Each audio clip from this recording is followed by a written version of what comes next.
Bata bata, bata bata, bata box.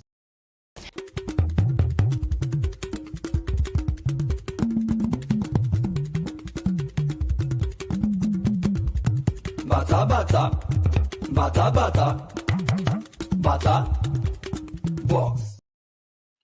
Hi guys, welcome to the channel. Good morning, good afternoon, and good evening, wherever you're watching from. Thank you for joining us again today. This is Mike with Battlebox. Like I've mentioned, I'll be doing some of this live stream as we're able to. So if you have any questions or comments, please let us know. Also, feel free to like this video. That helps a lot.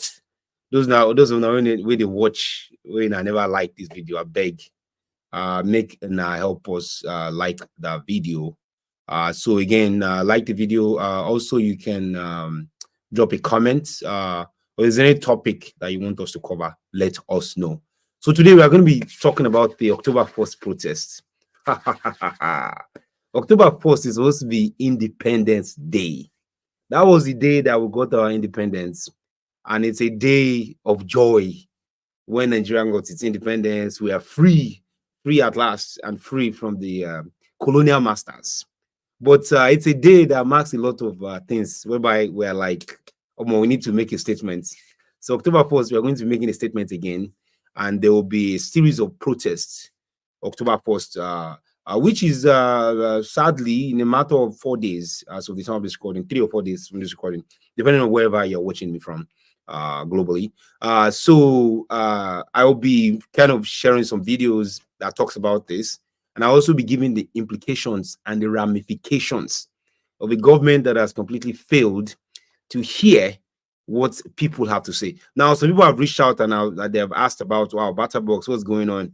You know, you guys used to do food videos, and where are all the food videos? And I think the response has been Ilule, like the country is very hard. People are very in a very tight corner. Things are difficult, and even the kind of videos we used to do before is becoming challenging for people to even go out and do that because of just things being very difficult in general. We also talk about the economy and how here at Battlebox we talk about all things Nigeria and the current situation of the country is such that as concerned citizens, we need to speak up against what's going on and use this platform to educate and inform people. And hopefully we get the best of Nigeria that we all deserve, so that once we do, then we can kind of go back to what we are used to. But right now, the country is kind of at a crossroad and we need to speak up. We want to be a voice of reason for that. So without further ado, those of you that are asking about Bobrisky, there's some breaking news there, and that is that the NBA, the Nigerian Bar Association, has come out and has also demanded investigation into this matter. EFCC has sacked 5 police officers on the Bobrisky matter. So it's just like, it's not easy to investigate this, but the government has the power to if they wanted to, and heads need to roll. And my concern is, why are they sacking junior officers? They need to sack the top, the Ogakpatapata, the senior officers. They are the ones, the senior officers. Now, senior officers, they need to sack, not all these small officers.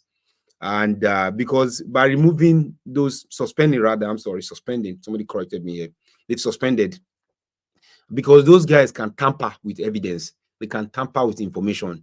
So it is important that they suspend not just the senior, but also the not just the junior, but also the senior officers. Yeah, so there's still a lot of development. I think BDM said he would drop another video as of the time of this recording, part 2. So there's a part 2 that involve another different set of people. There's a part 2 that involve other sorts of people, but that part 2, everyone is anxiously waiting for that part 2, as some people have said that VDM should not drop it. And I think EFCC, normally when you're under investigation, you don't make news because it can affect you depending on the outcome of that investigation. So VDM may or may not drop it. He has said he will drop it, but he has not yet dropped the video. So good morning, good afternoon. Yes, Michaela, good morning. Lokpemi, good morning. that kind dude. Good morning, good afternoon, wherever you're watching from. Thank you guys for joining us today. So we're going to be talking about the October 1st protest, and then Tinubu's failed CBN policies. And the CBN chairman just came out and he gave a very, very interesting speech, and also interest rate hike. We're also going to continue our series on the Naira and how people are really struggling and suffering, and how the policies of the current administration has continued to fail, but nobody's like cares, nobody does anything about it. Me, I'm afraid, because I think that when October 1 come, I don't know, the sense on the streets, it be like say people don't want to protest. But let's just get straight into it. So the first video I'll be showing here is an older video a few weeks ago, where Shore said October 1 is when the protest is going to start. So it's kind of a long video, but I'll just share a piece of it. This is going to claim fair use, so no copyright strike. It's just for educational and information, and hopefully some entertainment, but mostly information, because we want to inform people of what's going on. So I think this is the genesis of the October 1 protest. This is where it started, in the video I'm going to be sharing next. So let me pull my screen up, bear with me. Then as of yesterday, the revolutionary leaders came out, and they also gave a speech. I'll be playing part of that speech as well. Just, hopefully you guys can get one or two nuggets from this, and then we'll dive into the CBN palaver. So let me share my screen again. Good morning. Yeah, I see you, Tolu Lokpe, sorry. Good morning. Thank you for joining. So let me go ahead and share my screen. And let's do that. Think that has been achieved then? No, this is day 10 of a series of revolts that will hit Nigeria if these demands are not met within a period of time. And let me let you in today, being the first, sorry about that, being the first station that we will tell this, that this protest will resume from the beginning of October. And they might even resume earlier, depending on situational variables. And when we start in November, we will not stop until these demands are met. So already that conversation is going on among planners and organizers and the public, members of the public about this. So just to get it right, 1st of October, which is Independence Day. Yes. Well, they're on Independence Day. We want to fight for real independence starting from that day. Okay, so if you notice there, they said October 1st, Independence Day, and Choro said their own independence, because he does not really subscribe to independence when people are in suffering and bondage, and when people they struggle. You can't say that's independence. So then more importantly also is the fact that he was the one that kind of spearheaded that October 1st. So guys, October 1st is coming, Independence Day, but most likely there will be some sort of protest. And then what you already said there was it's going to be continuously and ongoing. So then yesterday, the revolutionary leaders, those guys too, they came out and they said, we're not letting down, we're not going down, we're not backing down. This protest has to go on October 1st. So let me also play clips, a clips of that video for you guys, just so you can see that. Bear with me here. Okay, so there we go.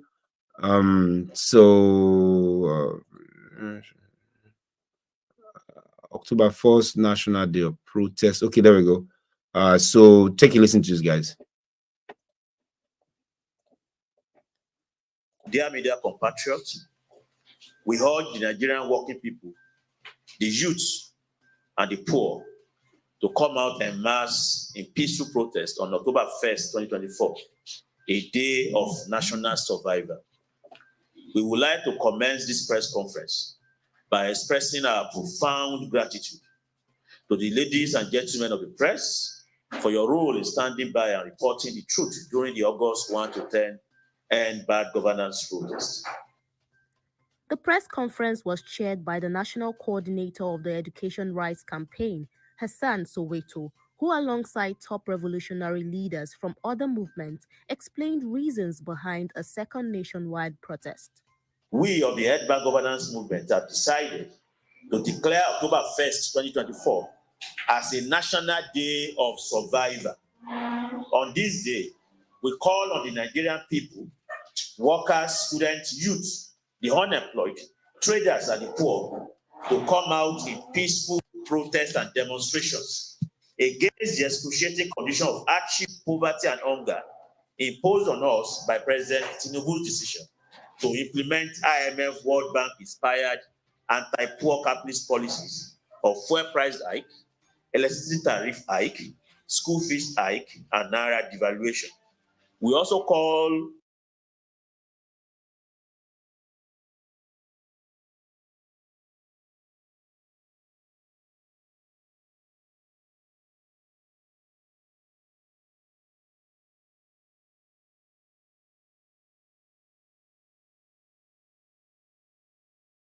on the Nigerian people to utilize this day to demand with one voice the immediate and unconditional release of all EndSARS and all End Bad Governance protesters in police and prison custodies, as well as freedom for detained journalists, whistleblowers, activists, and all victims of state repression. According to Comrade Oloye Adegboyega, chairman of the Movement for Fundamental Change, since the demands of the previous nationwide protest remains unmet and the hardship in the country intensifies daily, there is the urgent need to call for another mass protest. The fact that we had some protests from August 1st for 10 days, and there is no any positive takeaway for the people, demands that this protest should continue. Because I heard the Vice President at the United Nations Assembly saying, when democracy fails, the people will react, the people will complain, the people will protest. So if our Vice President can go to the United States to say that, why should protesters be hoodwinked into prison in Nigeria? The address highlighted that the upcoming mass protest has been tagged National Day of Survival to mark another fight against hardship. Every October 1st is a day to celebrate Nigeria's national independence. We do not think that our country has anything to celebrate this year.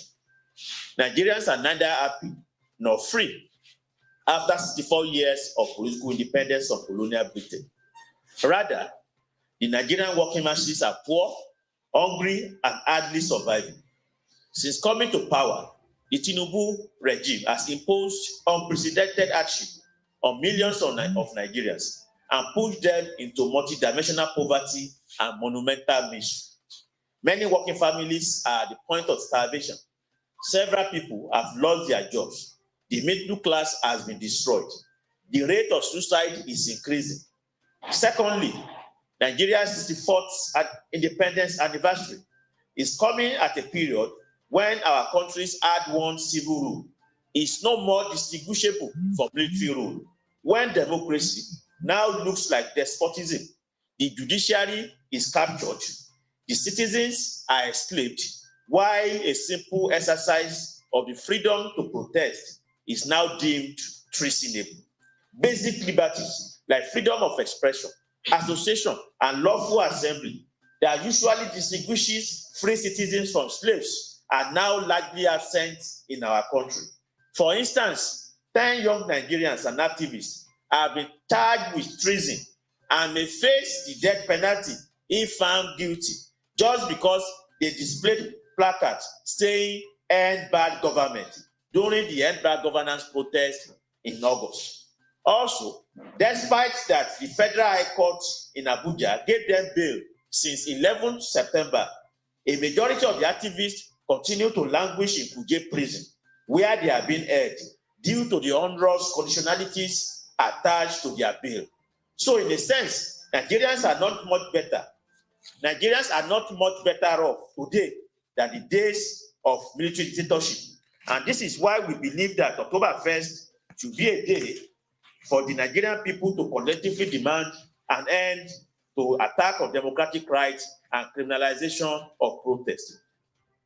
The press conference concluded with details of the scheduled protest properly communicated to the public, as well as an urgent plea for all concerned Nigerians to join in the demonstration. The address was also used as a medium to inform the government to urgently attend to the demands already made, while calling on the security forces to provide adequate protection for the demonstrators during the course of the protest. The date of our action is Tuesday, 1st October 2024. The takeoff point is Ikeja under bridge, and the time is 7:30 a.m. By this announcement, we are informing the Commissioner of Police, Lagos State, of our planned October action. We are also, by this means, informing the police of its obligation under Section 83, subsection 4 of the Police Establishment Act 2020, which imposes a duty on the Nigerian police force to provide adequate security for citizens who may wish to participate in public meetings, rallies, and protests. We hereby call on the Nigerian people, progressive organizations, community groups, trade unions, student unions, youth groups, to come out massively on October 1st in peaceful protest and demonstration. The October 1st action is a warning, and also it is an urgent cry to the Tinubu administration to address our demands immediately. Unless these demands are met, more protests will definitely follow the National Day of Survivor on October 1st. The Guardian Nigeria will continue to bring you the latest updates on happenings around the country. Stay tuned.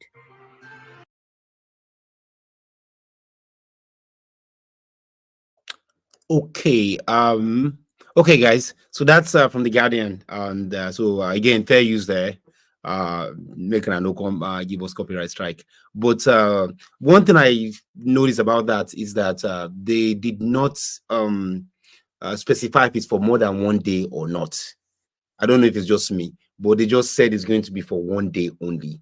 And in a situation like that, I think the end bad governance protest was for 10 days. This one is just like they're just saying we're going to protest, but the protest is for 1 day only. So that's what it appears to me, unless maybe I missed something. But with Shore's earlier video I played, he was talking about it's going to continue indefinitely. But our people, as you know, they get tired, and after a while, because people must eat, so it's not easy to even not be going to work. A lot of businesses will be impacted, and the government does not seem to care much about that. So the next thing I want to talk about is the CBN press conference. So CBN came out and they gave a press conference, and this press conference is something that I want us to play and listen to, and then also I'll be giving an in-depth analysis of that conference. Now, this is not something very popular, or it's not something that is trending now, but it's something that affects everybody. The CBN is the apex bank of Nigeria. And on this channel, in the last few streams, I've focused on the Naira devaluation. If you've not seen some of my videos, you can watch that, how the Naira has been devaluated. I also talked about the impact of the Naira devaluation, because the Naira, now only Naira we get is like our currency. There are two things I know that is very sure in Nigeria, and one of them is the oil, which we have, that's crude oil, and the other thing is also the Naira. Those are two things that are very, very important. As we know, the price of petrol now is 1,200 Naira. In some places, up to 1,400 Naira. But the problem is Dangote is doing this monopoly thing there. So we know we won't talk about that too much. But because we get to that video, we don't cover that. Boku. But for the Naira, what is going on with the Naira? Like, the CBN came out and they increased interest rates further. They increase interest rates further, and basically, I mean, by increasing interest rates, you are making for a situation whereby people continue to struggle, and just it just affects a lot of the things going on. So I'm going to share the full conference. This one is Courtesy Channels TV. So again, just bringing news to you guys that will educate and hopefully inform you of what is going on around in the country. So without further ado, let us look at the full briefing from Channels TV. So let me go ahead and pull that up. Yeah, so yeah. Former Minister of Finance of Nigeria, Mrs. Zainab Ahmed, distinguished Senator Sani Musa, Chairman, Senate Committee on Finance, distinguished ladies and gentlemen, thank you and good afternoon. So my problem with this is, as you can see, this is Central Bank of Nigeria. The Central Bank of Nigeria. See the small room where did they get a press conference? So it's like, there's no bigger conference room. Like, why be say Nigeria no go? Nigeria no they carry last. Everything Nigeria does is always like very interesting. This is CBN Chairman, and this is like a bunch of important people. I think there's a few senators there. But look at the small, tiny room that they are using to give this very, very important speech. Again, not a big deal, but how come say we don't even get room to be able to do a proper speech? So the CBN chairman and all these important people, there's no COVID-19 6 foot, there's no spacing. Everybody, like they just packed themselves inside one room. So again, CBN press conference, and they made a lot of important comments there. Like, this is a very, very critical performance, basically evaluation. But again, they find the smallest room that they can. I don't know whether these people, whether they're not thinking, or whether there's nobody to advise them, or whether there's nobody that will say, come, let's find another room, or there's no room, or maybe there's no room in CBN. The CBN doesn't have a conference room whereby they can give a full, proper speech. But anyway, let's continue. Governor of Central Bank, Deputy Governor of Central Bank, Comsec Ministry of Finance, and other officials of the Ministry of Finance, and of course Central Bank, our alternate. So that's the Minister of Finance, Wale Edun, and he didn't say a lot there. I think the one that is very important is when the CBN chairman started talking. So I'm going to go ahead and just forward that because of time, just so you guys can just get the highlights of that speech. So let's do that. Reporting to myself to drive progress and address any bottlenecks that hinder flows through formal channels. In the 6 months since assuming the position of central bank governor, the challenges have been significant, from grappling with inflation to addressing volatility in the foreign exchange market. However, with relative stability now achieved, particularly in the foreign exchange market, we have transitioned from firefighting to strategic planning across key areas. These areas include improving the ease of doing business in Nigeria, to consolidate and sustain the gains through an efficient and transparent market system, and boosting financial and economic inclusion for small businesses and households, interrogating all potential ways to leverage smarter use of technology and remote banking to reduce the cost of transactions and expand accessibility to the financial system. April saw the Naira emerge as the best performing currency globally, supported by bullish sentiments from leading international investment institutions. Our foreign exchange market is experiencing robust activities, with turnover reaching levels not seen in over 7 years. This liquidity boost instills confidence amongst investors, businesses, and other partners, ensuring fluidity in their interactions with Nigerian foreign exchange markets. However, we remain vigilant, recognizing the challenges that persist, such as... So what he's saying here is what he's saying here is that the Naira is the best performing currency globally. So just again, some boboing going on here. You know, how can you tell us the Naira is the best performing currency? That is certainly not entirely true. But for those who are not observant, there are different metrics that the bank uses. And one of them is, you know, just measures from month over month. And when you are saying something like the Naira is the best performing currency, that's not entirely true. And that's something, again, which the current administration and the current those in power, you know, those in the office, a lot of them will present different information to you, and they will make it sound like, you know, like things are better than they are. But you cannot come here and be telling us that the Naira is the best performing currency, you know, globally. Number one. Number two, you talked about inflation. Inflation is really real. Inflation is true. And then also forex, the forex fluctuation. And I'll talk about forex in a minute as well. But what we need to understand, which is very, very important, is that when you are looking at inflation, the best way to tackle inflation is by interest rates. But the way they are increasing the interest rates, inflation is not letting down. Inflation is not like allowing them to even make any progress. So here's another presentation by, again, the CBN governor. Again, fair use here.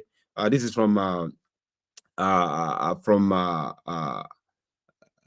Ned Media. So again, I'm just playing the clips of the CBN governor and his statements there. The past 1 year. Now, first and foremost, we came into a very loose money supply situation. Between 2015 and 2023, the past 8 years, witnessed an incredible amount of pumping of liquidity into the system. In 2015, money supply was about 19 trillion naira. And in 2023, it was 54 trillion naira. I mean, that's a huge increase, a very, very huge increase. And a substantial amount of that, as I'm sure you all know, was through ways and means. Okay, good. So what he's saying here is that in the last, between 2015 and 2023, in the last 8 years, money supply went from 19 trillion naira to 54 trillion naira. So that's, you can call that 3 times. Ways and means. Basically, we're in office, but we are blaming the previous administration. And that's the CBN here saying, again, it's not our fault. Don't blame us. We just came into office. In a normal world, if you are a MD of a bank, for example, or MD of any corporation, when you are given a job to do, and it's a year and 4 or 5 months, you're not doing the job, you don't come and be blaming other people, because the reason why they give you that job is because you are capable of doing the job. The reason why they appointed you to that position is because that work is so big and that job is so massive. You are the only one that can do it. You are the most qualified candidate. So that's what's kind of pained me. That's what pains me mostly for all these. That pains me for all these the Nigerian politicians, because here you appoint somebody who is the best person for the job. So either Tinubu has failed, and if Tinubu did not fail, then the question is, why is the CBN governor making excuses? Why is the CBN governor making excuses? Because he got Cardoso got appointed. Well, it got confirmed anyway, September 23, 2023.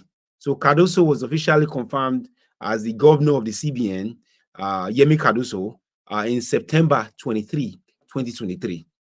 And before they put you in a position for that job, the question is, are you the most competent person for the job? You know, that's question number one. Are you the most competent person for the job? If you are not the most competent person from the job, then why did you get the job? You got the job because you know someone or you are connected, or the person who give you the job is not doing a good job at giving you the job. What do I mean by that? You hire somebody for a job, but the person, you define the job to this person. You say, Omo, you should have show you this job is bad, and the work you want to do is so big. Let's say you want to pack, you want to shovel cement from your house or sand from the gutter in front of your house, and you know that cement is plenty. You don't hire somebody that is weak. If you hire somebody that is weak, if you're a married man, your wife will say, like this person you hired, look at the man, how skinny he is. He's not capable or able to shovel that dirty out of the gutter. So I'm just making a point here that for Cardoso to be coming back here, and then a year later, over a year after I was appointed, and he's saying things are very, very bad, guys. During Buhari, again, Buhari was given to us by this same Tinubu. So really it's the same administration. Or Buhari 2.0 is what Tinubu is. What you are saying is 19 trillion was in circulation in 2015, but now by the time he came into office, that number is 54 trillion, almost 3 times. So you are making a point that the last administration is still, they fucked things up, excuse my French, they messed things up really bad for you. So the question then is, you are not the right guy for the job.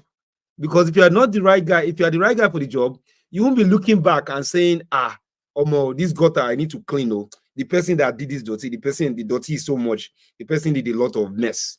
And because of that, because of the mess that this person did, I can't really clean it up. It's so messy and so dirty, I can't clean it up. Instead, what you are going to do is leave the job or give the job to somebody else. Obviously, you are not capable of doing the job. So is that Tinubu failed at appointing Cardoso, which may be the case, or it is either that Cardoso is not the right man for the job. If a year later he continues to blame,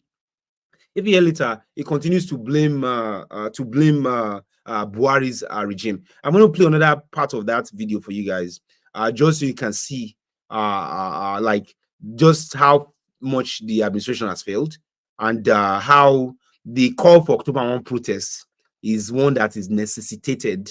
I don't know if that's grammar or not, but it's one that is necessary. Necessary in order to get us where we need to get to. So calling Naira the best performing currency globally, again, it's an insult on Nigerians' intelligence. So guys, take a listen here.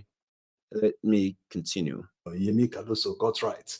Let me conclude by saying that as far as I know, there's no economic model that portends to take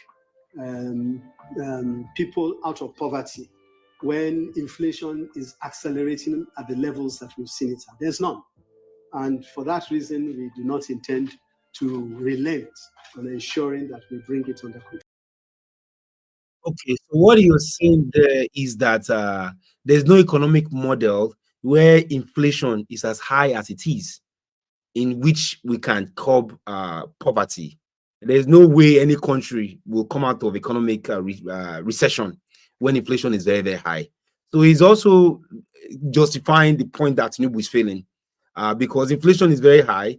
People want to be alleviated of poverty. People want to come out of poverty, but people cannot come out of poverty if inflation is very, very high.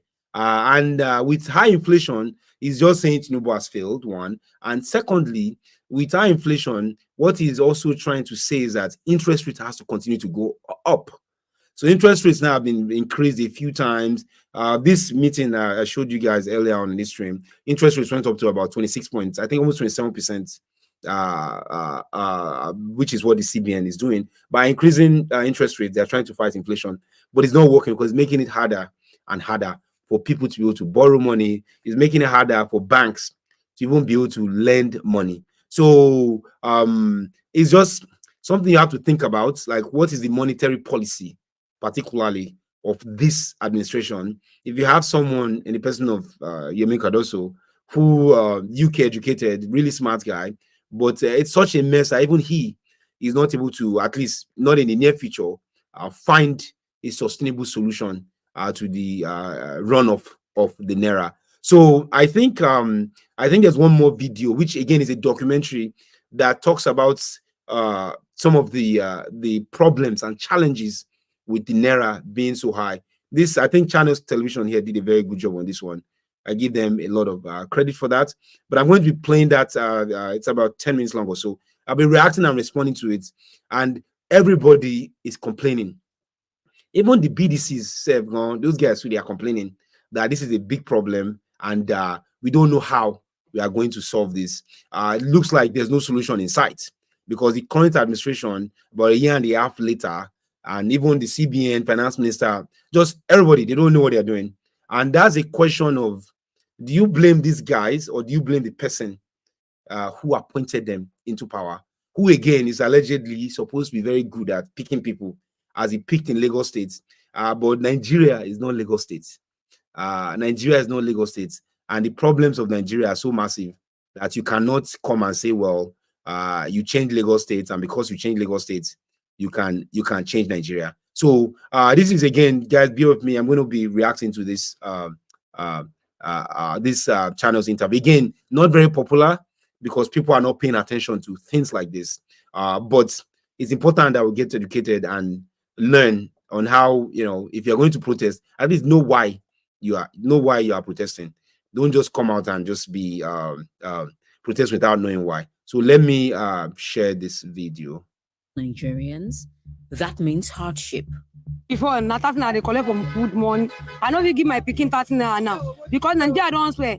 How did the Naira get here? And more importantly, where is it headed? So the lady there said before, now 30 naira they give my picking, but 30 naira doesn't do anything. 30 naira doesn't do anything anymore.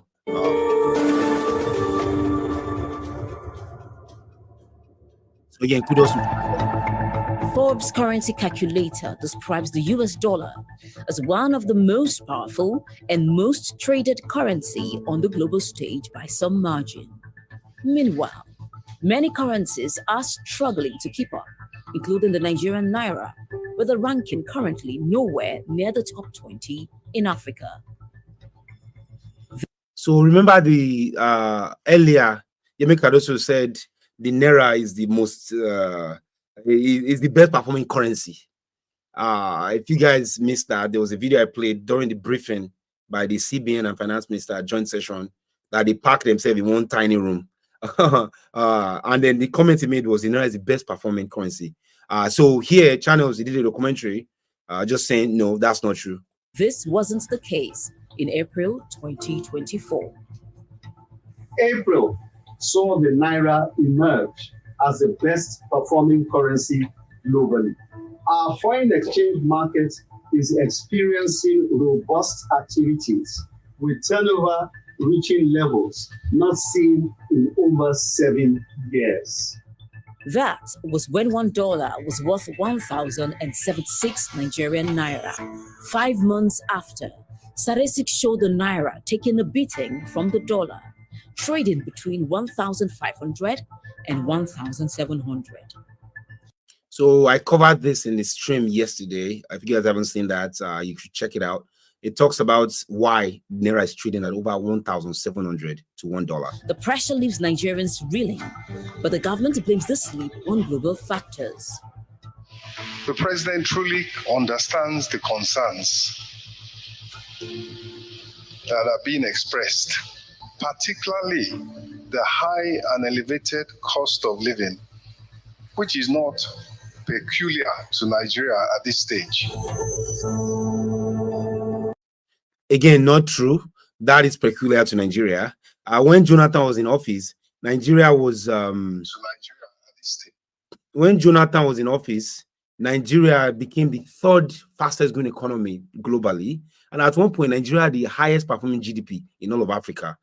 So that's how quickly things can get messed up by people who don't know what they are doing. So saying that's not particular to Nigeria at this stage is not true. There are countries like Argentina where the president came into office in about 6 months after Tinubu did, and they've turned things around. So these are just government people telling you guys what to make you feel good. The Manufacturers Association of Nigeria, since the beginning of 2024, has been alerting Nigerians on how forex activities are impacting businesses. Funlayo Okeowo is the CEO of a large envelope manufacturing company that supplies to about 20 African countries. For over 4 decades, she has survived different exchange rates, but says this one hits differently. What caused this serious loss for us is that, the dollar was about 650. All of a sudden, it jumped to 1,600. How do we pay back? We just have to pay back, or else you'll be out of business. Should the status quo remain, Funlayo, like many Nigerian manufacturers, says she could be looking in other directions. We need Naira to be below 1,000 Naira to be realistic, or else you might push manufacturers out of Nigeria to go to neighboring countries to produce. Manufacturing Association of Nigeria says 767 manufacturing companies have so far pulled the plug, with over 300 others already in distress. For those who survive, the buck is passed from business owners to consumers. I used to sell this shoe 1,015 because that time dollars is down. But now dollars don't go up. To sell this shoe now 5,000. In 2010, I bought my vehicle for 350,000 naira. I went back to the dealer in 2024, and it now costs 3.3 million naira. 3.3 million. We are hungry. Even the food traders are tired. And it will not. 4 decades later, one would need to part with 1,700, 45 kobo less than 1 naira. 4 decades later, Naira once stood tall. In the 1980s, $1 exchanged for 55 kobo, 45 kobo less than 1 naira. 4 decades later, one would need to part with 1,700 naira in exchange for same dollar. Keen watchers of the Nigerian economy say in the heart of this crisis lies a chain with several strong links. Yeah, so if back then it's 55 kobo per dollar in the 80s, all of a sudden you are paying 1,700 for $1. That's a big problem, and everybody is feeling that, particularly excessive dependence on the dollar. And this has to also do with our foreign reserves. The CBN, like I talked about in other videos, has the particular foreign reserves, but the foreign reserve, you can't stabilize the foreign reserve. If you cannot stabilize the foreign reserve, you're going to have a problem whereby you're using a lot of naira to chase the dollar, and that is what is going on here. So let's continue. The demand for foreign exchange arising from importation of petroleum products had intensified because of the volume of import of petroleum product that has been rising. So this has been putting a lot of pressure on the foreign exchange market. It has also been reducing the capacity of the NNPC to be able to make foreign currency available. Or foreign investors were expected to return into the markets when the depreciation happened or the devaluation happened at 2 times, right? In 2019, foreign investment inflows were around $23 billion. But in 2023, we saw just about $4 billion, just shy of $4 billion. Did you guys hear that? In 2019, there was 23 billion with a B of investments in foreign exchange and foreign investments. Foreign investments are people bringing money into the country. Foreigners, those in America and Europe and Canada and everywhere. By bringing money in, there's a lot of dollars that the country is seeing, that Nigeria is seeing, and that was about $23 billion that came in. In 2023, it's an ordinary shy of 4 billion. So that's about about 6 times, yeah, because about 6 times less. 6 times less. And again, that is with the government saying that by depreciating the naira, we are going to have more investors. But by depreciating the naira, what you've done is you weakened the naira, and investors don't have confidence in the naira anymore. And this is like a very, very, very dangerous policy. And the outcome of that is just for some people to enrich their pockets. Because when you weaken the naira, you can have more dollars. And it just, I talked about that in the stream from yesterday in full detail. Right? Imagine that kind of gap, right? The devaluation happened at 2 times, right? In 2019, foreign investment inflows were around $23 billion. But in 2023, we saw just about 4 billion, just shy of $4 billion, right? Imagine that kind of gap, right? So in 2019, $23 billion was going through banks, not necessarily through the CBN. So that inflow of foreign exchange made banks, able to transact without necessarily relying on the CBN or inflows from the CBN. These experts also suggest that although global economic pressures count, it's just a fraction compared to local factors. Our dollar currency generation has been low, also because we are not exporting as much. And then there was now a season where there was a vote of no confidence on the currency. So basically, as people get naira, they automatically convert it to dollars. When there's more people buying dollar, what actually happens is that they are moving that dollar out of the economy, right? So you are technically depleting the reserves. Okay, so guys, I want Mekuna explain this one to me. I need you guys to explain this to me. Why is it that people are wanting to get paid in dollars? It is very, very sad. I've seen it a lot, whereby I'm doing something with somebody and they say, oh, pay us in dollar. Everybody wants to get paid in dollar. Even those working, these online people that are doing remote work, say things like Upwork, Fiverr in Nigeria, all of them, they want to get paid in dollars. So, and that's what we are seeing here. Basically, people want the dollars. The demand for dollars is very, very high. Everybody wants dollars. Everybody wants dollars. Almost nobody wants naira. And what she's saying here is that by demanding that you're moving dollar, you are depleting the reserves as well. And the other comment also that I want to make is 60% of manufacturers from the Northeast have moved out. Those are guys that are doing manufacturing in the Northeast. They've left the Northeast because of insecurity. Because of insecurity. So insecurity is also a big issue that is connected to all of this matter.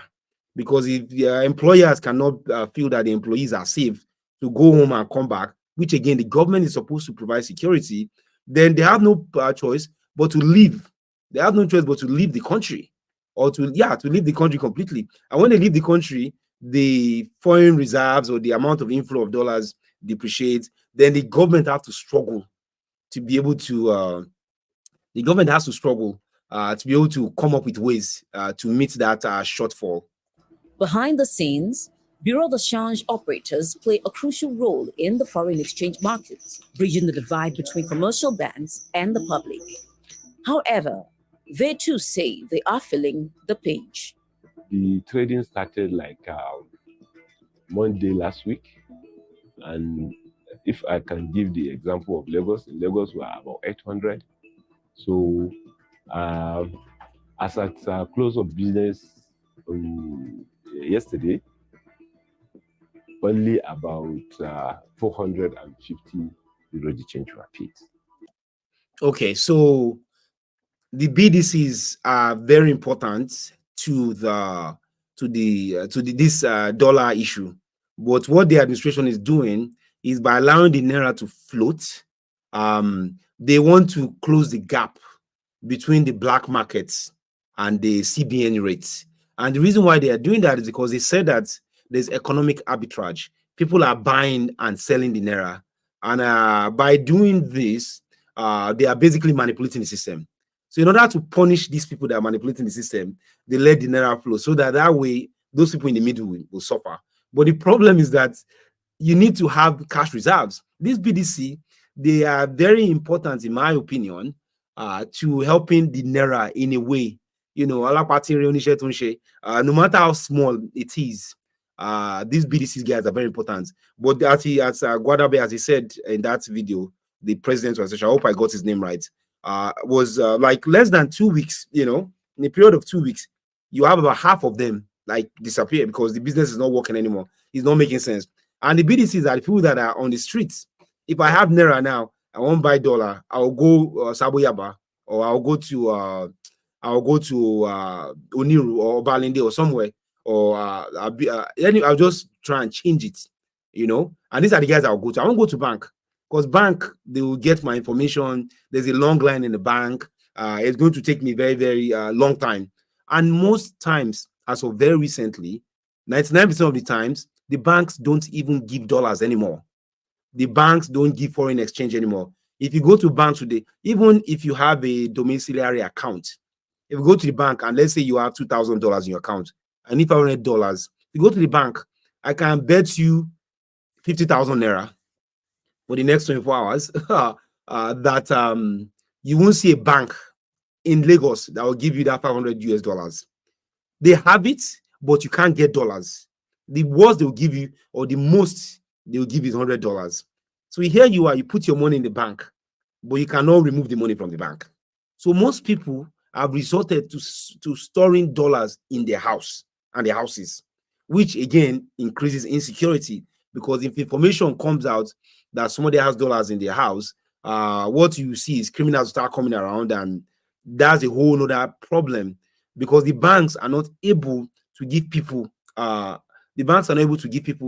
dollars that they want. So by virtue of doing things like this, what you see is that the BDCs are being punished. The BDCs are being punished, and the BDCs are being run out of business, in my opinion. But the politicians and National Assembly and the senators and the executives, those guys are robbing us billions of dollars by punishing and running these small BDCs out of business. So very, very sad to see that going on. Meanwhile, there is one government directive the Bureau de Change operators say threatens their existence. The recent new central bank regulation stipulates categorization of the change. Tier 1, you have to cough off 2 billion Naira as capitalization. Then Tier 2, you have to cough off 500 million. Where is he going to get that money? Increasing the requirements also is a problem. The Central Bank's Monetary Policy Committee and the Ministry of Finance have been working to manage this crisis, from tightening money supply, regulating crypto activities, and adjusting interest rates. But are these measures enough? There have been increasing interest rates through the hike in monetary policy rates, through the increase in cash reserve ratio and all of that.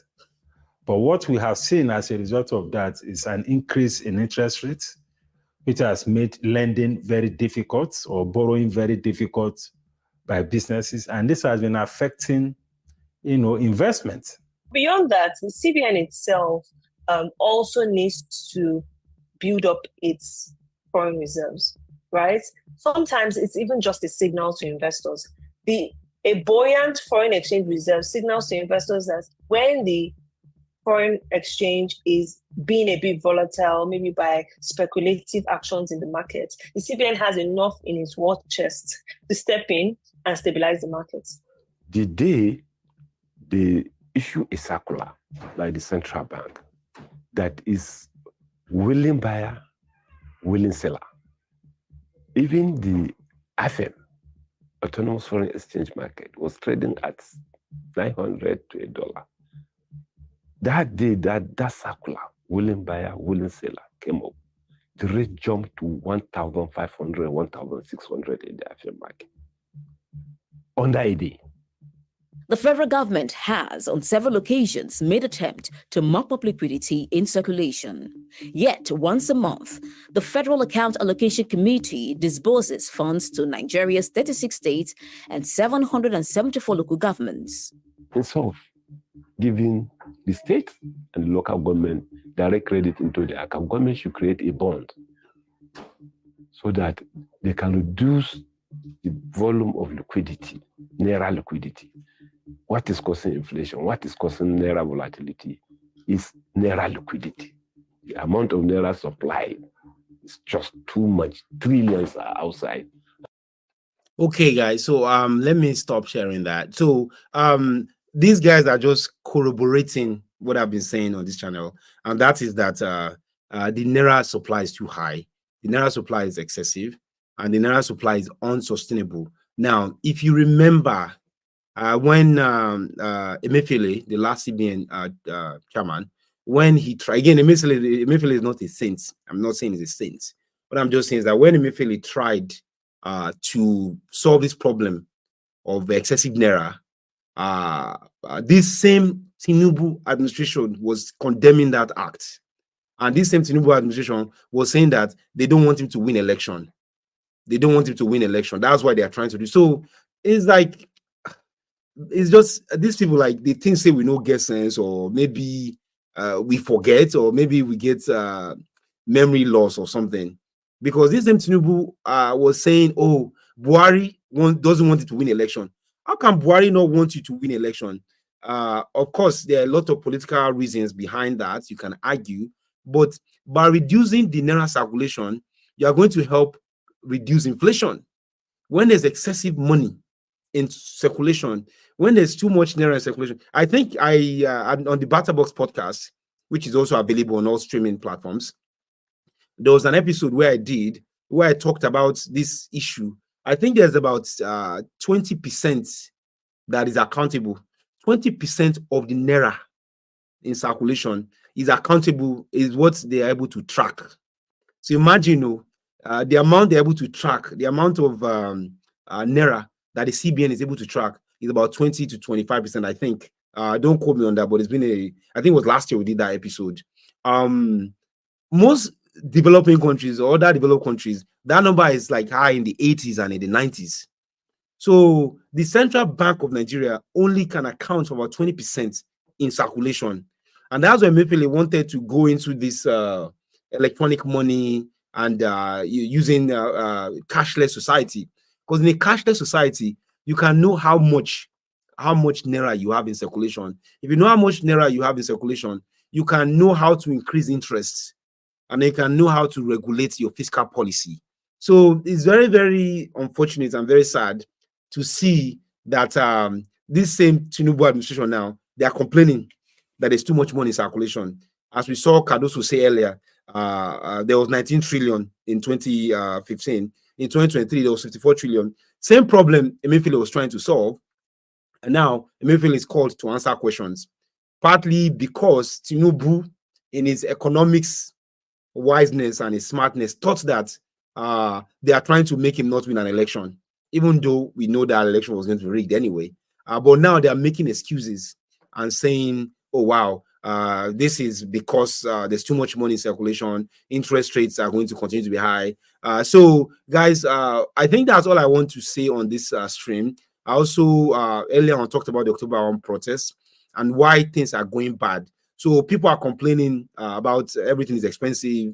If you go on the streets now, like Toyota Corolla, I bought a Toyota Corolla about 3 years ago, and it was like 2.53 million. That same Corolla today is worth about 7 or 8 million, so almost doubling or tripling. And that is because of this. These are the economics reasons why. So if there's a protest, I don't know if it's going to last more than October 1, but I think what Nigeria needs is a revolution, and just this sit down and wait. Sit down and do nothing is not going to help, because everything jaga, and it's just not a good look at all. And it's funny because the CBN governor and the finance minister are coming out and they are pointing fingers at the last administration. This was a year later after they've been appointed, which for a job you are appointed to, you should know what you are getting into. And the person giving you the job should know what they are giving you the job for. They are the best person for the job. So excuses are not the way to go about solving these problems that Nigeria has. I hope this was informative and educative. Please do me a favor, like the video if you are watching wherever you are. Just hit the like button. And if you're not subscribed to our channel, please do. Until next time, like they say, Eko Onibaje, Nigeria Onibaje. Thank you guys, and I'll catch you in the next stream. Bye.